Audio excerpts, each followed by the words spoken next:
বাংলাদেশে আসতে ইচ্ছুক সব সাংবাদিকদের দ্রুত ভিসা দেওয়ার নির্দেশ। বিদেশের সব মিশনকে ডক্টর ইউনূসের নেতৃত্বে অন্তর্বর্তীকালীন সরকার বাংলাদেশ সফরে ইচ্ছুক সাংবাদিকদের দ্রুত ভিসা অনুমোদন দিতে বলেছে। শনিবার প্রধান উপদেষ্টা ডক্টর ইউনূসের নতুন প্রেস সচিব শফিকুল আলম তার ফেসবুক অ্যাকাউন্টে দেওয়া এক স্ট্যাটাসে এ তথ্য জানান। নতুন প্রেস সচিব লিখেছেন, শুক্রবার ভারতের প্রধানমন্ত্রী নরেন্দ্র মোদীর সঙ্গে টেলিফোনে কথোপকথনের সময় ডক্টর ইউনূস ভারতীয় সাংবাদিকদের বাংলাদেশে এসে এখান থেকে তাদের রিপোর্ট করার জন্য আমন্ত্রণ জানিয়েছেন। সেকেন্ডারি সোর্স বা কখনো কখনো অতিরঞ্জিত লেখা উল্লেখ করে শফিকুল আলম বলেন, সাংবাদিকরা নিজেরা পরিস্থিতি দেখে রিপোর্ট করা ভালো।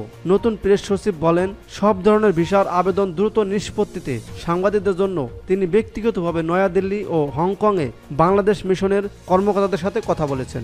আমরা একটি মুক্ত সমাজ গড়ে তুলতে চাই, যেখানে সংবাদপত্রের স্বাধীনতা নিয়ে কোনো ছাড় দেওয়া হবে না বলে নতুন প্রেস সচিব বলেন।